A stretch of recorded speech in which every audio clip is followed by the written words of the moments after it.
여러분에게 이익을 가져다 드리는 레리 파트너스입니다. 오늘도 시장에서 일어났던 일들을 이야기해 보도록 하겠습니다. 첫 번째 회사는 또 콜마입니다. 이놈의 회사는 끝도 없나 봅니다. 자, 지난주에 이제 공시가 나왔는데 임시 주주총회 결과 공시가 났는데요. 예상대로 이사 선임의 건 사내이사 윤상현, 사내이사 이승화 모두 원안대로 승인되었고 주주 제안인 안건이 통과되었습니다. 여기서 핵심은 이제 1호 위안 임시의장 선임의 건 임시의장 역시 주주 제안 그 오빠 윤상현 부회장님의 의견대로 이렇게 이제 임시의장부터 뽑아놓고 시작하는 거죠. 역시 싸움은 이렇게 시작을 하는 겁니다. 의장이 핵심적인 권한을 가지고 있기 때문에 의장부터 잡는 게 수순이고요. 그렇게 하는 게 이길 수 있는 확률을 높여줍니다. 근데 공시를 한번 보게 되면 끝도 없어요. 지금 보면 경영권 분쟁 소송을 계속 하고 있고요. 다음 페이지입니다. 경영권 분쟁 소송을 하고 있고 항고를 하고 또 일부는 취하를 또 두 건이나 하고요. 이렇게 계속되고 있고 지금 찾아보니까 주식 반환 소송은 여전히 진행되고 있는 상황이고 언제까지 이 소송이 진행될지 알 수가 없는 그런 상황이고요. 기사 내용 보게 되면 소송이 아니고 그 주주총회 장 사진 찍은 건데 보니까 경호 인력과 그리고 검표하는 인력들 그리고 주총 운영하는 인력들 전부 다 외부에서 왔더라고요. 이거 보면 양쪽 다 준비를 굉장히 철저히 했다. 그리고 부회장 입장에서는 의장 선임부터 한 걸 보니 의장 선임부터 끝까지 아마 콜마 홀딩스에서 어느 정도 개입을 한 게 아닌가 그렇게 생각을 해봅니다. 그래서 정리를 좀 해보면 주총 영상을 보게 되니까 이제 내부 외부에서 불의의 사태를 막기 위해서 노력한 결과가 좀 보였고요. 소송의 일부는 취하하고 있고 근데 길게 갈수록 지분이 일단은 아들한테 있기 때문에 오빠와 아빠가, 아니, 딸과 아빠가 이기기 어려운 그런 상황이 아닌가 생각을 해봅니다. 네, 예상했던 대로 콜마 B&H의 임총은 우리 상현이 형이 그냥 제대로 선임된 거죠. 이렇게 보시면은 우선은 임시주총 결과만 나온 거예요. 결과하고 이제 대표이사는 아니신 거죠. 대표이사 변경은 제가 봤을 때는 하긴 할 겁니다. 예, 대표이사 변경이 되긴 될 건데 당장은 안 한 것 같아요.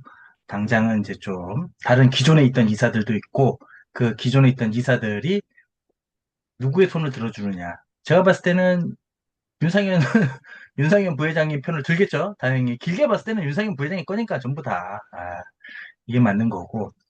요 임시의장, 이 처음 이 주주총회 개최 소송 자체가 당연히 요거 이제 주총을 손님했으니까 당연히 열어줬으니까 신청할 이제 뭐 실익이 없으니까 당연히 취하를 한 거죠. 예, 뭐 이것도 그냥 같이 취하를 한 것 같고 그 주총을 열렸을 때 보통은 임시의장 그러니까 제안의 임시 주주총회 선임할 때 임시의장 선임의 건이 없었어요. 임시의장 선임의 건도 없고 검사인 선임도 없었어요. 그냥 단순 임시주총 선임하고 그 임시주주총회의 안건이 사내이사 안건만 있는데 이제 보통은 이제 임시의장은 정관의 대표이사로 한다 해가지고 재판에 신청을 해도 안 받아줍니다. 재판에서 안 받아줘요. 정관의 대표이사가 한다. 이렇게 되어 있기 때문에. 그럼에도 불구하고 회사가 올려서 올려서 결의하는 건 문제가 없는 거예요. 이 재판하고 다른 거니까. 이거는 그냥 회사에서 뭐 임시의장 쇼부 공명정대하게 하자 해가지고 한 거고 또 검사인 선임도 안 했어요. 그럼에도 불구하고 외부 인력들 홀딩스나 B&H가 아닌 이제 외부 인력을 좀 용병들이죠. 저희 같은 이제 회사들 업체들 불러가지고 물론 이제 B&H에서 돈을 받든 홀딩스에서 돈을 받든 대부분 B&H에서 돈을 받는 거죠. 그래도 이제 주인이 애매모호하니까 이제 곧 윤상현 부회장님이 되시겠지만 그래도 현재 이제 경영 보드를 잡고 있는 건 그 윤여원 회장 쪽 윤여원 대표님 쪽이니까 그래도 공명정대하게 정대는 모르겠어요. 공정하게 이제 좀 운영을 한 것 같고 또 이제 기자들도 보시면 기자들도 좀 많이 이슈가 되니까 양측에서 서로 이제 노이즈가 생기는 걸 원치 않아서 좀 운영에 신경을 쓴 것 같고, 그 운영을 신경을 쓴다라고 하면, 뭐, 주식이 많은 사람이 이길 수밖에 없는 거죠. 이 기자들도 우르르 많이 관심을 갖고 있고 많이 와가지고, 이 중견그룹에서 가족 네 분, 그 네 분이 이제 상장사까지 흔드는 그런 상황에서 기자들도 이제 관심을 갖고 이제 많이 와가지고 포토 촬영도 하고, 막 이제 보도 기사도 쓸 거라서, 이제 아무래도 좀 신경을 많이 쓴 것 같죠. 예, 그래서 결국은 주식 많은 사람이 이기게 돼 있죠. 그 아들분이 이기게 돼 있고, 다행히 이 아들 그 윤상현 부회장님도 그냥 가자마자 이게 사람마다 좀 성향이 다른 거죠. 속전속결, 뭐 해치우자, 뭐 이렇게 하는 경우도 있고, 아니면 그냥 그 원나라처럼 야, 내 말만 잘 들으면 8년은 드릴게. 뭐 이런 거. 그래서 대표이사를 바꾸긴 바꿀 거예요. 제가 봤을 때 바꾸긴 바꿀 건데 지금 당장은 아니다. 아버지하고 딸하고 이제 너무 세기에 관심이 많이 받는다라고 하기 때문에, 그리고 또 이제 곧 정총이 다가오죠. 예, 정총이 3월 달이지만 모르죠. 요 회사는 좀 빨리 해가지고 3월 초나 3월 초나 2월 말에 이제 진행할 수도 있죠. 정기주총회를 결산을 좀 빨리 닥달해가지고 그러면서 이제 보드를 그 홀딩스 쪽 보드를 조금 더 집어넣을 수도 있는 거고, 정관을 변경해서 이사수를 늘려서 기존 보드를 내비두고 더 추가해서 이제 보드를 장악하면서 대표이사 변경까지 이렇게 할 수도 있겠죠. 이제 그거는 사람마다 성향에 따라서 다를 것 같고, 제가 봤을 땐 그게 제일 노멀한 것 같아요.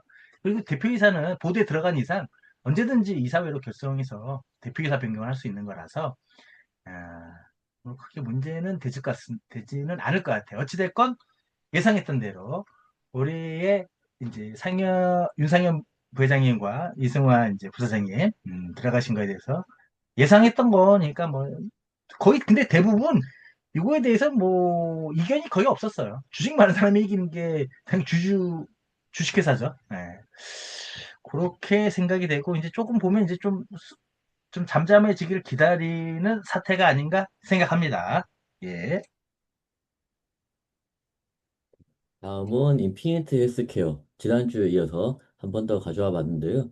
지난주에는 이제 주주총회 소집 허가 신청을 했다가 같이 소송을 했던 한 명이 그 주식을 파는 바람에 취하를 했었는데 다시 냈습니다. 이번에 보시면 원고 신청인이 이 씨 외에 20명.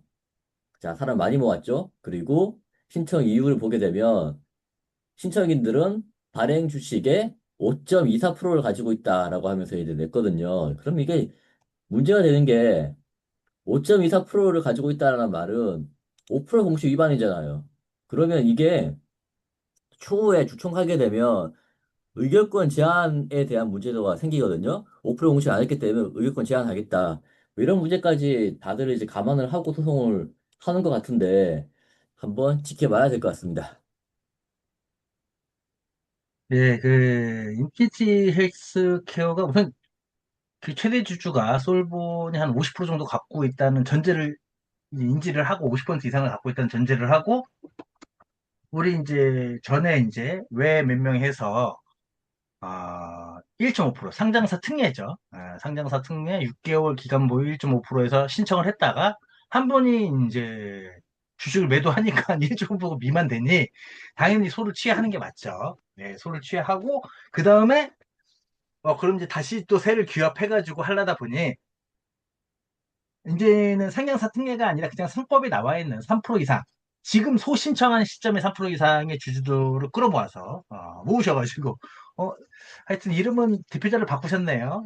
예전에 허땡 왜 계셨는데 하여튼 뭐 이름을 바꾸셔서 제가 봤을 때는 안건이 같은 거 보니 같은 사람인 것 같긴 한데, 하여튼 온거 대표 이름을 좀 바꿨어요. 예, 대표 이름 바꾸셔가지고 그러니까 3%가 넘었다. 이건 6개월 1.5 이게 아니라 우리 상법에서 정하는 3% 이상 해가지고 고려세 신청한 거다 하면서 우리 세 규합을 5.2%, 24%까지 했다라고 하고, 1호 안건이 지금 있는 감사 자르고 우리가 추천하는 감사를 선임하겠다. 이런 내용으로 임시 주주총회 소집 허가를 신청했죠. 음. 그 말씀하신 대로 5.24%를 신청하면 여기 외에 20명의 명단이 있을 거예요. 원래 이 명단을 제출하면서 지분 공시를 내야죠. 경영권에 대해서 대량 보유 상황 신고서를 특수 관계자 포함 5% 이상이 되는 자는 대량 보유 상황 신고서를 제출해야 되고, 그러면서 그 목적에 감사 선임이기 때문에 일반으로 이제 제출을 하셨어야 되는데 안 하셨죠. 그러면 이제 주주총회장 가서 감사 선임할 때 뭐 해임은 뭐 어쩔지 되면 제가 봤을 땐 안 될 것 같아요. 왜냐면 감사 해임은 3%늘 적용이 안 돼요. 그러니까 솔선이 위에 최대 주주가 50% 갖고 있는데 해임이 어떻게 되겠습니까? 이 사람들도 알고 있거든요. 근데 하는 거야. 그리고 감사 선임은 5% 특수관계자 포함이잖아요. 예. 근데 그러니까 1번이 안 되는데 2번이 왜 이렇게 얘기를 하는지 나는 잘, 뭐 소송을 해가지고 우리가 이렇게 열심히 하고 있다라는 거를 뭐 대외적으로 천명한다. 뭐 좋아요. 뭐 그런 의미였으면 뭐 좋은 것 같아요. 그런 의미인 것 같아요. 이거 실제로 받아주기는 어렵죠. 왜냐면 최대적 50% 이상을 갖고 있기 때문에 해임 자체가 안 되니까. 선임은 뭐 이게 돼야 뭐 이거 하는 거니까. 자꾸 근데 노이즈를 만들어서 이득을 얻는 자가 누군가라고 한번 생각을 해볼 필요가 있다라는 거죠. 거기다 여기에는 법률 전문가가 계십니다. 처음에 소송했던 분 자체가 변호사님이세요. 너무나 잘 알고 계신 자통법 전문 변호사님, 자통법, 주식회사, 상장회사 전문 변호사님이 계신데 이런 걸 알면서 계속하는 이유가 뭘까? 그런 게 좀 궁금하고 또 5.1% 갖고 있어요. 5% 공시위반 증거가 돼서 실제로 그 대표 변호사님은 요거 때문에 한번 진 적도 있어요. 진 적도 있음에도 불구하고 하는 그 이유가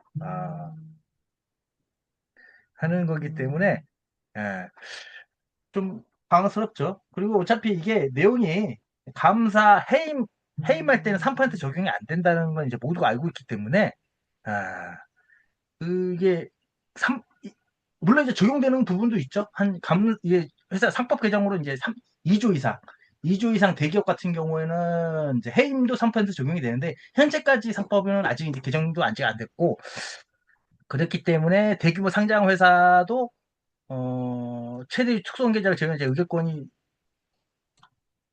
감사임 시에는 3% 적용이 되지 않고 모든 주주 의결권을 행사할 수가 있고 25년 7월 상법 개정으로 대규모 회사 자산 2조죠. 감사 해임 시에는 최대 주주와 특수관계자 지분을 합산해서 3% 의결권이 제한된다. 인피니티 2조가 아니죠. 예, 2조가 아니죠. 이거를 알고 물론 상법 요즘 이제 핫한 게 상법 개정이니까. 근데 이 회사하고 전혀 상관이 없거든요. 해임 자체에 이게 50% 갖고 있기 때문에 의결권 행사가 돼요, 다.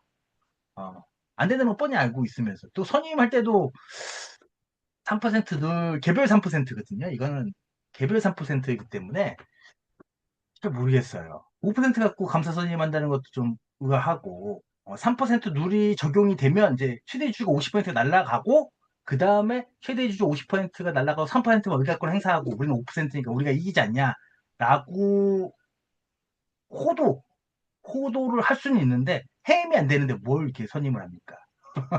해임이 안 되는데 뭘 선임이 하죠? 차라리 정관 변경을 요청을 해서 정관 변경을 요청을 해서 33.3%니까 그거는 물론 이제 추석 주식수의 3분의 2이긴 하지만 정관 변경을 요청해서 감사를 2인 이상으로 하자. 라고 하면 또 몰라요. 그러면 또 감사 선임할 때마다 한 명 더 추천해가지고 이렇게 하면 되는 거니까. 어차피 이러네 저러네 전제가 안 되기 때문에 해임이나 정관병이나 뭐 안 되는 전제가 좀 쉽지 않은데 계속하는 이유가 우리가 계속 노력하고 있다. 뭐 이런 취지? 근데 취지는 뭐 누구나 할 수 있죠. 근데 이득을 보는 자가 누굴까? 좀 생각을 해볼 필요가 있죠. 이걸로 인해서 주가가 오른다. 라면 뭐 할 수 있죠. 근데 그게 잘 모르겠어요. 이런 노이즈가 생기면 기관들, 물론 이제 개인 주주들도 이러면서, 그 으쌰으쌰 하면서 주식을 27일반 모아서 사는 것도 좋긴 좋은데, 기관들이 이런 데에 그, 펀드가 들어올까요? 그런 부분을 회사 입장에서 좀 이제 난감한 상황인 거죠. 근데 직관적으로 말해서, 야, 지금 인피니티 헬스케어의 기관들이 지금 유입되는 상황이냐, 이렇게 얘기하면 제가 또 이제 할 말이 없으니까.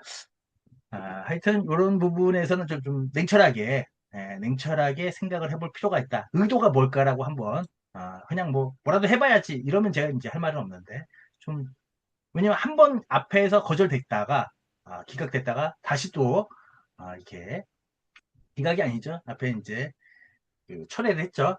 주식을 파셔가지고. 그런 부분이 있으니까, 뭐 계속 끊임없이 노력하시는 것 같아요. 그래서 뭐 이렇게라도 해서, 오고 싶은 소액주주분들이나 뭐 생각하시 오고 싶은 소액주주분들이 생각하는 회사의 정상화가 뭔지 모르겠는데 되기만 한다면 잘 될 것 같습니다. 어찌됐건 그래도 5.24% 공시를 이렇게까지 내셨으니까 요건 이제 공시를 회사가 내는 거죠. 요 내용은 회사가 쓴 게 아니라 아마 소장을 받아보고 소장 안에 있는 이제 MC 소집 허가 신청 내용에 있는 걸 따가지고 붙여놓은 거예요. 신청 사유에 이렇게. 그래서 5.24% 갖고 있다. 그래야 나중에 하게 되면 뭐 끼껏 내서 5% 이상 되는 0.24% 날리는 거긴 하지만 뭐 그런 부분이 있다라는 거. 5% 공시 위반. 물론 요 해주시는 변호사님이 전문 변호사님이신데 왜 이렇게 쓰셨는지 조금 의아할 뿐입니다. 그래서 어차피 감사해임은 2조 이하기 때문에 뭐 2조 이상은 아니죠. 뭐 회사도 그렇고 해임 적용이 안 되는데 뭐 계속 하고 있다. 열심히 노력하면 언젠간 될 것 같습니다. 여러분을 응원합니다. 자, 다음은 오늘 방송의 핵심인 DI 동일에 대해서 이야기해 보도록 하겠습니다. 할 말이 많습니다. 자, DI 동일에 대해서 공시가 하나 떴고, 공시가 아니고 뉴스가 나왔는데 보시게 되면 DI 동일 슈퍼리치 주가 조작 연루 보도의 하한가 같습니다. 그리고 병원장, 학원장, 금융임 가담, 천억 원대 주가 조작. 이게 내용을 보게 되면 종합병원과 학원, 한의원을 운영하는 재력가와 금융회사 지점장, 운영사 임원, 뭐 등등등 해가지고 천억에 해당하는 그런 주가 조작을 했다. 그리고 실현된 차익이 230억 정도고 아직 가지고 있는 주식 중에서 평가 차익이 한 200억이 이른다. 결국 430억이죠. 430억을 벌었다라는 거고 이 기사 말고 다른 기사를 보게 되면 종목이 많이 나옵니다. 그 하나가 아니고요. 한 대여섯 개 정도 작업을 했다라고 이렇게 나오고 있고요. 여기에 대해서 주주들의 반응은 이렇습니다. 이게 회사하고 전혀 상관이 없는 이야기인데 회사 측에서도 설명을 내놓기 바라며 개인 주주를 위한 대책이 있었으면 좋겠다라고 이야기하고 또 어떤 사람은 또 새로운 행동주의 펀드가 들어오길 바란다. 뭐 2천억 있으면 된다 이러고 있고 회사에 전화해 봤더니 이제 아니라고 했지만 누가 연루되어 있는 거 아니냐 하니까 밑에서는 그러면 씨 그걸 맞다고 하는 사람 있냐 그러고 있고 그 와중에 또 회사에서 자사주를 사라 뭐 이런 걸 이런 이야기를 하고 있고 회사에 전화해서요 또 이게 뭐 이번에 주주연대 대표로 새로 뽑힌 장준호 감사가 정상적으로 출근해서 근무를 하고 있다. 결국 이분들이 말하고 싶은 거는 회사하고는 전혀 상관이 없는 그런 이슈이기 때문에 회사에 피해가 없길 바라는 그런 마음일 것 같고 주주연대하고도 뭐 크게 연관이 없다 뭐 이렇게 주장을 하시는 것 같아요. 근데 정황상 보게 되면 회사에서 밝힌 그 내용으로도 기사화된 걸 보면 주주연대 대표인 지금 장준호 감사하고 주가 조작을 한 그 시기가 겹치고 주가 조작을 한 사람들하고도 같이 활동을 했고 친하게 지냈다라고 이야기하고 있고 봐서는 추가적인 어떤 조사가 필요할 것 같고요. 이제 액트에서도 입장을 밝히는데 이게 왜 이러냐면 DI 동일이 액트와 손잡고 주주 활동을 했습니다. 그러다 보니까 액트도 난감한 상황인 거죠. 자기들은 정상적인 그런 활동을 도와줬고 플랫폼 이용하게끔 만들어준 건데 갑자기 이제 이게 주가 조작과 연루가 되다 보니까 액트도 연관이 있는 게 아니냐라는 의심을 받을 수 있는 그런 상황이고요. 그러다 보니까 이제 액트에서도 아이씨 이건 충격이다 우리한테도 그리고 정상적인 소액주주연대 활동이 폄하되어서는 안 된다. 그렇죠? 정상적으로 활동했는데 저게 주가 조작과 연관이 돼 있다 보니까 정상적인 사람과 주가 조작당하고는 좀 구분해달라라고 이야기를 하고 있는 거죠. 근데 제 3자 입장에서 볼 때는 참 난감합니다. 분명히 주가 조작단하고 주주연대하고 연관이 없는 것 같아요. 제가 보기에는요. 그리고 새로 뽑힌 장준호 감사하고도 연관이 없는 것 같아요. 왜냐하면 장준호 감사 전에 오셨던 감사가 있거든요. 2025년 3월달 정기 주주총회에서 뽑힌 감사. 그 사람이 그 다른 그 주주 대표가 추천을 했었고 그때 당시에도 자기가 이렇게 살펴보니까 여기 자기는 장준호 감사입니다. 주주연대 대표였던 장준호 씨가 살펴봤더니 훌륭한 사람인 것 같다. 추천한다. 동의한다. 이런 식으로 의견을 밝힌 걸 보면 본인도 몰랐던 것 같아요. 그러거나 말거나 어쨌거나 지금 상황이 이래된 상황이고 어쨌거나 지금 모든 사람이 원하는 거는 그 조사를 좀 철저히 해서 모든 걸 좀 밝히자. 밝혀야 된다. 뭐 이렇게 의견이 모아지고 있는 상태고요. 여기 한번 정리를 좀 해보면 많은 어떤 그 주주연대 대표들이 정의 구현이라는 의도로 주식 투자 이야기를 하고 있지만 주식 투자하고 행동주의를 할 때 순수한 의도를 하는 사람은 저는 없다고 생각합니다. 행동주의도 경영진의 문제 아니면 거버넌스의 문제 또 어떤 다른 문제로 인해 가지고 주가가 저평가되어 있기 때문에 이걸 바꾸면 주가가 올라간다라는 걸 전제로 하고 하는 거기 때문에 그냥 저 사회정의 구현이 아니고 돈을 벌기 위해서 하는 겁니다. 그리고 소액주주연대라고 밝히는데 굉장히 많은데 소액주주의 기준도 모호하고요. 어떤 사람들은 운용사보다 더 큰 자금을 운용하기도 하고, 한 회사에 운용사보다 더 큰 자금을 투자하기도 합니다. 그렇기 때문에 소액 주주라고 마냥 다 똑같다라고 할 수도 없고요. 각자 이익에 따라서 움직이는 시장에서 절대 선이라는 게 없다고 저는 생각을 하고 있고요.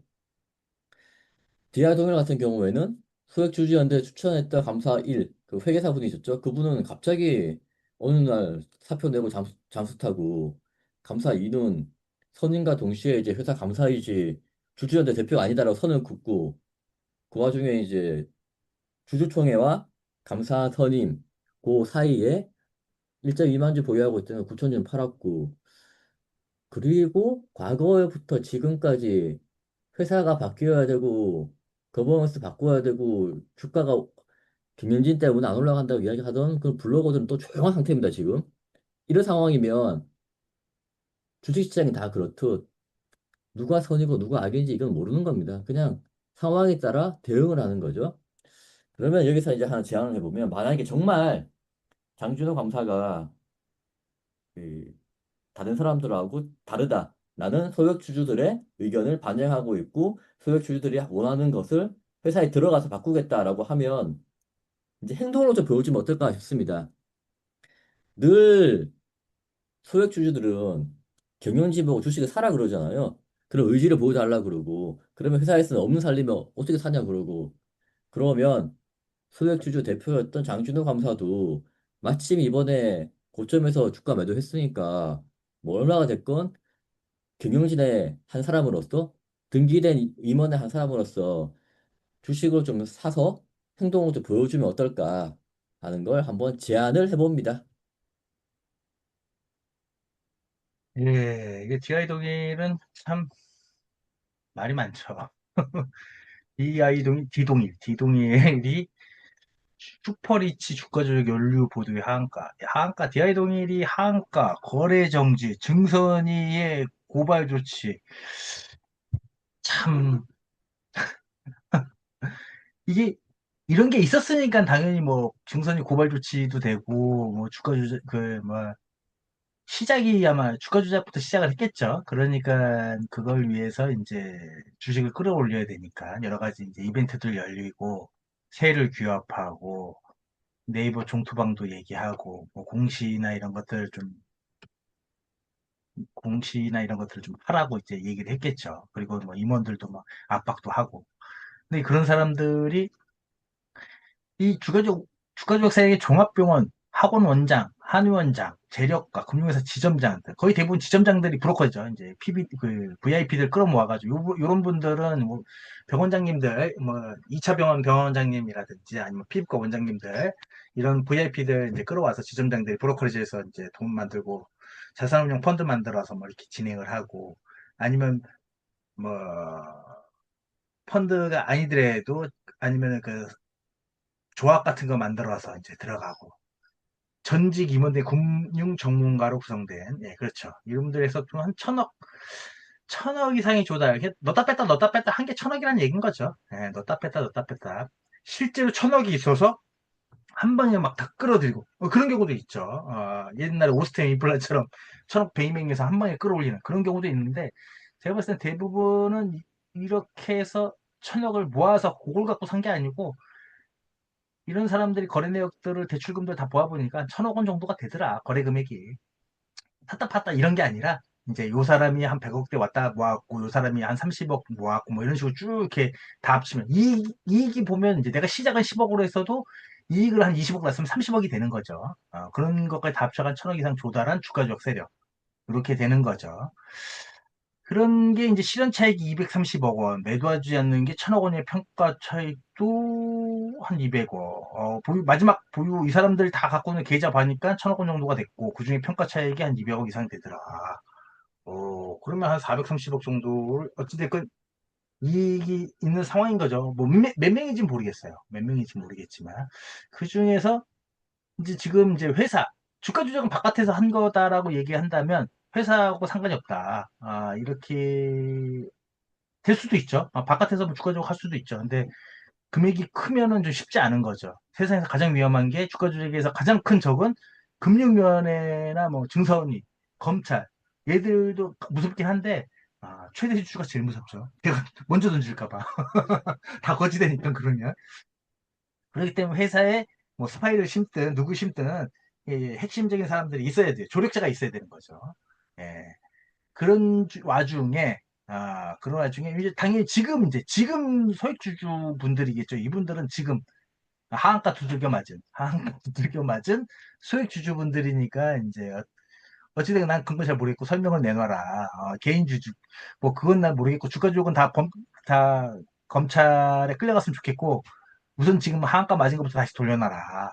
그러기 위해선 뭐 자사주를 매입하는 등 뭐 이런 걸 해라. 핵심은 나 하한가 두들겨 맞았으니까 다시 끌어올려.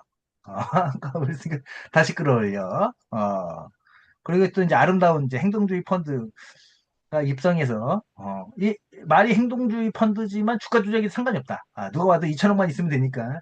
야, 니네는 천억이었지. 그럼 이제 두 배인 2천억 갖고 오면 더 끌어올릴 수 있다. 이런 내용인 거죠. 그리고 이제 장준호가 윌리장님이 정상적으로 출근해서 근무하고 있다. 그럼 뭐 도망갔다고 얘기합니까? 이거 내가 봤을 때 이분은 뭐 이분은 좋은 직장 얻은 거죠. 좋은 직장 얻었고 약간 이제 도덕적으로 욕을 먹을 수 있을 정정. 전화기 잠깐 꺼놓고 전화기 오면 저 사람들 알아보고 있습니다. 저도 회사에다 막 얘기하고 있습니다. 뭐 이렇게 얘기하면 되는 거라서 좋은 직장. 물론 이제 마음고생은 뭐 할 수 있겠지만 돈과 정신을 바꾸신 걸로 그런 거 갖고 있고요. 그리고 요 액트가 문제인 것 같지는 않아요. 솔직히 액트는 소액주주 플랫폼 당연히 있어야 됩니다. 이런 소액주주들이 결집해서 그 의견을 개진하는 창구가 당연히 있어야 될 것 같고요. 근데 이게 주가 조작 세력단이나 뭐 이렇게 하시는 분들이 당연히 여기 가입되죠. 가입해 있죠. 그 운동도 하죠. 그 조장도 하고 그리고 이게 조막손이 됐든 뭐가 됐든 자기들이 끌고 가고 하는데 이제 어필도 하고 우리도 주식이 이제 엄청 많게 있는 모든 주식을 다 까지 않지만 일정 부분 우리가 한 10만 주 있어 10만 주 있는 계좌로 이렇게 들어 가입해서 이렇게 하기도 하고 그렇죠. 제가 봤을 때도 액트 입장에서도 좀 액트가 제일 걱정하는 거는 괜히 자기들이 주가 조작에 그 연루됐다고 생각하지 않아요. 연루가 아니라 이용당했다. 그 이용하는 창구로 주가를 끌어올리는 개인 주주들의 계좌를 모으는 창구로 쓰였다고 이제 인식이 바뀔까봐 그게 걱정되는 거죠. 그러면 이제 요 액트 입장에서는 행동주의 뭐 소액주주 행동주의 이런 표명하는 게 좀 훼손되는 거죠. 소액주주 연대 같은 경우 그런 부분에서 이건 좀 아쉬운 것 같아요. 물론 이제 액트의 모든 행동이 다 옳다고 생각하지는 않는데 그래도 아닌 건 아닌 거죠. 주가 조작하고는 제가 봤을 때 액트 자체에서는 물론 뭐 뭐 연루가 있는지 없는지는 모르겠는데 제가 봤을 때는 없을 것 같아요. 없어야 되고요. 또 당연히 없어야 되고요. 그렇기 때문에 이렇게 내는 거는 뭐 당연하다고 생각을 하고 강력히 촉구합니다라고 이제 뭐 이렇게 얘기할 게 아니라 우리 잘하시는 거 있잖아요. 그 이제 국회나 이제 대통령실에다 청원도 내시고 뭐 이런 거를 좀 전문적으로 여태까지 상장사들 상대로 이렇게 많이 하셨던 거를 이제 주가 조작 이런 거에 대해서 청원을 적극적으로 회사에 존폐가 걸렸으니까 이거 회사에 존폐가 걸린 거죠. 그러니까 뭐 DI 동일이 됐든 뭐 아까 인피니티 헬스 뭐 이런 그런 개별 회사가 아니라 회사의 존폐 설립 근거가 이제 소액주주연대 활동 자체가 폄훼가 될 수가 있으니 적극적으로 이제 반론을 제기하고 협조를 하고 그리고 이제 그 6액트 소속 회원 중에서 주가조작단 이번에 연루된 회원들 다 발본색원하고 정보를 다 제공할 수 있는 그런 걸로 이제 다시 태어나시길 바라겠습니다. 뭐 다시 태어날 것 같지는 않을 것 같아요. 제가 봤을 때 액트는 가만히 있다 당한 거니까 가만히 있다 당한 거니까 뭐 협조가 이런 게 들어오면 뭐 상당히 잘 협조할 거라고 생각을 하고요. 그럴 것 같고 액트 입장에서는 좀 많이 당황스러운 상황일 것 같습니다. 예. 그래서 요즘 내용들이 이게 소액주주연대의 추천감사 1분 회계사님이시죠. 이분은 확실히 알고 있었다. 확실히 알고 있었고 들어가 봤더니 이제 1년 이거 조사한 지가 한 1년 반 정도 된 거죠. 좀 1년 9개월 동안 두 배로 뛰었는데 이 조사를 한 몇 달 만에 조사해 가지고 나오고 그렇지 않아요. 시간이 꽤 걸렸고 그리고 조사할 때면 회사에다가 여태까지 CB 발행, 유증, 뭐 그 금전 대여 결정 내역들을 다 이제 금감원에서 봤기 때문에 또 금감원에 제출하고 공문도 왔다 갔다 했던 것들을 받겠죠. 감사가 들어가신 다음에. 그렇기 때문에 사표 내고 잠수 타신 것 같고, 회계사시니까 더 잘 알겠죠. 잠수 타신 것 같고, 그리고 요 분은 모르겠어요. 요 분을 추천했던 그쪽 그쪽이 아마 그렇게 요게 지금 이슈가 되고 있는 그런 쪽이 아닐까라고 생각을 하고, 지금 이제 요 윌리짱님, 지금 현재 감사님, 우연찮게 얘기를 좀 들었겠죠. 이분은 얘기 직접 연루가 돼 있거나 그렇진 않는데 주주연대 대표면 이제 대표이사를 만나거나 이사들을 만나고 감사들 다른 전임 감사나 뭐 다른 사람들의 얘기를 듣고 풍문을 듣고 이제 가면은 이제 당연히 내용을 알겠죠. 금감원에서 공문 내역 보내왔던 거하고 우리가 그 공문에 대한 답신으로 자료를 어떤 자료를 제출했던 것들 이런 것들을 냈는데 그 와중에 또 요거는 뭐 그걸 알고 팔았는지 모르고 팔았는지 모르겠어요. 근데 지금 다시 매수하면은 이제 아마 단판 공시에 해당이 될 수도 있을 것 같아서 바로 사는 건 좀 그렇다면 좀 그렇죠. 바로 사면 단판 공시에 해당이 될 수도 있을 것 같으니까 뭐 그런 거는 조금 생각을 하셔가지고 그냥 구천주를 좀 도덕적으로는 좀 문제가 단매차죠, 단매차. 단판 공시가 아니라 단매차죠. 단기 매매 차익 반환의 대상이 될 수도 있어서 이런 거 조금 고민을 해봐야 되겠지만 6개월이 지난 다음에는 다시 이제 V6를 사고 파는 게 내가 9천주를 팔았으니까 9천주를 사야겠다. 이게 아니고, 내가 그 9천주 판 돈, 팔아가지고 취득한 돈, 그 돈만큼 사야죠. 그럼 주식수가 더 늘어날 수도 있고 줄어들 수도 있겠죠. 최소한. 내가 뭐, 5만 원에 팔았다. 9천주를 5만 원에 팔았다. 5945, 4억 5천만 원. 4억 5천만 원이지만 뭐, 4억 5천만 원이면 뭐, 수수료하고 세금 빼죠. 세금 빼고 남은 금액을 갖고 있다가, 단매체 기간이 끝나 6개월 있다가 다시 이제 사들이는 그 돈 갖고 그 정도의 의지를 좀 보여주는 게 좀 필요하지 않을까 생각을 합니다. 좀 이분 입장에서는 야 나는 진짜 그런 사람이 아닌데 아는지 모르는지 모르죠. 우리는 모르죠. 모르죠. 알 수가 없죠. 나는 원래 처음부터 그런 놈이야 하고 하는 사람이 없죠. 없으니까 어찌됐건 주식시장에서 우리 이재명 정부 시대에서는 이거에 대해서 완전 패가망신을 시키겠다. 1000명을 하셨기 때문에 이런 게 또 패가망신하는 걸 보여줘야 주가 지수가 한 4천도 가고 5천도 가고 그렇게 되는 거 아니겠습니까? 예. 너무 소액주주가 경영진을 타겟으로 해서 공격하고 막 하는 것도 문제이지만 경영진들이 잘못한 건 또 잘못한 거거든요. 또 소액주주가 당연히 이런 행동도 해야 되는 거고 그래야 이제 그 시장에 보는 눈이 있다는 인식에 의해서 조금 더 자기 절제도 하고 또 나 혼자만 잘 먹고 살 되겠다 이런 마인드 갖고 계신 사장님들이 많지만 조금 이제 이거는 나 혼자 이룬 부가 아니라 주주들과 함께 이룬 부다라고 생각을 하는 마인드도 갖게 되고 하니까 필요하죠. 또 그렇게 하기 위해서 경각심을 익히는 플랫폼인 액트라든지 헤이홀더라든지 뭐 바이사이드 뭐 이런 데가 당연히 필요한 거죠. 그래야 이제 그 시장이 발전하면서 도구들, 플랫폼들 이런 것도 발전하고 소액 주주들 분들도 지식 수준이나 이런 부분도 좀 올라가고 그러면 전반적으로 우리나라 자본시장도 주식시장도 자본시장도 주가지수도 점점 더 끌어올리고 선진국화 되지 않을까라고 생각하는 게 제 이제 생각입니다. 예. 하여튼 주가 조작범들 다 뒤졌으면 좋겠습니다. 그리고 추가로 하나 이야기를 해보면요. 그 기사 한번 띄워봐 주세요. 저희가 알고 있는 그 회사, 그 과거에 작업을 한번 당했던 그 회사의 주가 조작까지는 아니다 하더라도 뭔가 활동을 했던 사람들의 멤버하고 지금 뉴스에 나온 멤버들하고 너무 비슷합니다.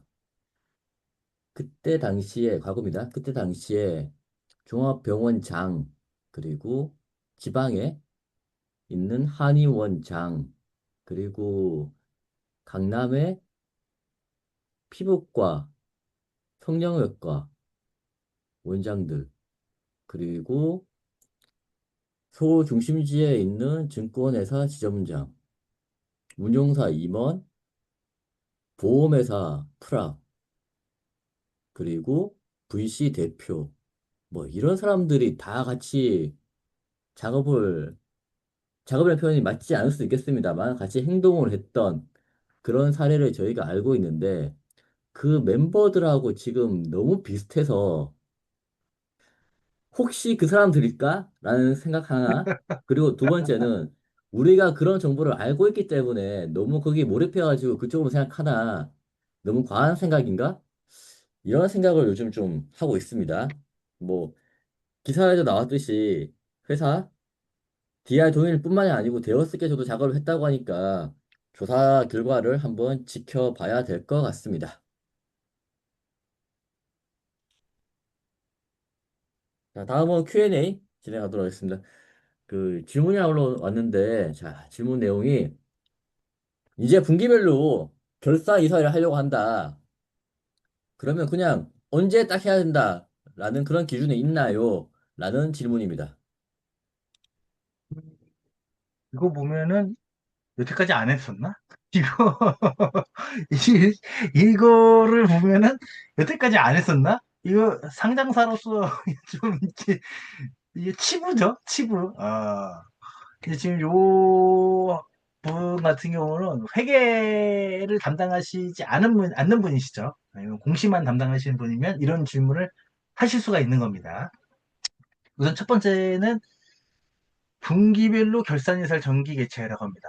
요거는 이제 뭐좀 가로치고 상법 또는 관련 규정상 사업보고서 제출, 정기보고서의 사업보고서죠. 6주 전, 6주 전까지 개최하고 4주 전에 뭐 이사회 뭐 제출하고 2주 전에 뭐 1주 전에 감사 뭐 이런 규정이 있죠. 근데 사업보고서 제출 이전에만 결산예산 사업보고서는 아니고 사업보고서는 딱딱 몇 주 전까지 이게 그 재무제표에 대해서 결산 상법에 상법하고 외관법에 명시가 되어 있기 때문에 되어 있는데 분기 반기 제출 시에는 이사회 결의를 그냥 이전에만 이제 하루 전에 개최해도 적법한지 문의드립니다. 답변은 핵심이 이거죠. 이거 뭐 명시 규정이 있는지 그리고 제출 하루 전 개최해도 적법한지 답은 앤서는 어, 명시 규정이 없죠. 없고 두 번째는 하루 전에 개최해도 적법한지 적법하죠. 법에서 정해져 있지 않은 것에 대해서는 해도 된다는 의미죠. 뭐 안 해도 되고 해도 되는 건데 사업보고서는 사업법에서 정해져 있으니까 몇 주 전, 6주 전, 4주 전, 1주 전 감사 그 외관법 이런 게 있고 이런 건 지켜야 되는데 분기 반기 반기도 분기라고 하겠습니다. 그럼 분기별 할 때마다 해야 되냐? 법에선 정해져 있지 않은데 대부분 상장사들은 표준정관을 쓸 거예요. 표준정관에는 분기별 이사회를 해야 된다고 써요. 분기별, 정기 이사회를 해야 돼. 근데 조금 헷갈리는 게 정기 이사회를 해야 된다는 얘기가 왜냐면 최소한 분기별 결산해가지고 재무제표 사업보고서, 분기보고서를 제출해야 되기 때문에 최소한 그래서 영업보고를 하라는 얘기예요.